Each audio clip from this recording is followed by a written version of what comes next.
আসসালামু আলাইকুম সুধী ফুটবল পিপাসু দর্শক মণ্ডলী। ফিফা ওয়ার্ল্ড কাপ 2026 এ গোল্ডেন বুট কিভাবে দেওয়া হবে, তৃতীয় স্থান নির্ধারণী ম্যাচে গোল্ডেন বুট দেওয়ার ক্ষেত্রে গোল সংখ্যা বা অ্যাসিস্ট সংখ্যা বিবেচনা করা হয় কি হয় না সে সম্পর্কেই আলোচনা করব। গোল্ডেন বুট দেওয়ার ক্ষেত্রে তিনটি বিষয়ের উপরে খেয়াল করা হয়।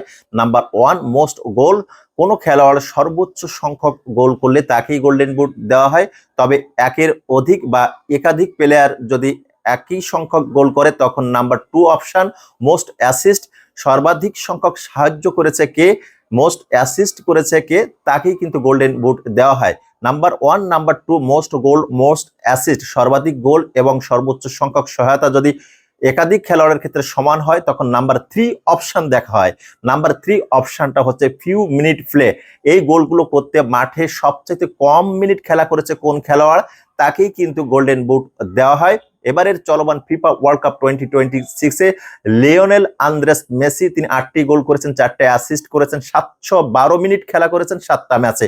অপরদিকে কিলিয়ান এমবাপ্পে 7টা ম্যাচে 8টি গোল করেছেন, 3টে অ্যাসিস্ট করেছেন, 666 মিনিট তিনি মাঠে খেলা করেছেন। কিলিয়ান এমবাপ্পের তৃতীয় স্থান নির্ধারণী ম্যাচ বাকি রয়েছে, অপরদিকে লিওনেল আন্দ্রেস মেসির ফাইনাল ম্যাচ বাকি রয়েছে। তারা যদি আবার কোনো অ্যাসিস্ট করেন, কোনো গোল করেন বা খেলার মিনিটের তারতম্য থাকে, সেক্ষেত্রে কিন্তু কিলিয়ান এমবাপ্পে বা লিওনেল আন্দ্রেস মেসির যে কেউ গোল্ডেন বুট পেতে পারে।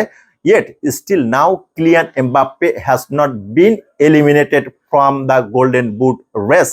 তবে অপেক্ষা করতে হবে তৃতীয় স্থান নির্ধারণী ম্যাচ এবং ফাইনাল ম্যাচ, কে পাবে গোল্ডেন বুট, নাকি কিলিয়ান এমবাপ্পে নাকি লিওনেল আন্দ্রেস মেসি। যারা এতক্ষণে আমার ভিডিওটি দেখলেন আপনাদেরকে অসংখ্য অসংখ্য ধন্যবাদ। Thank you so much for watching this video. C you again. খুদা হাফেজ।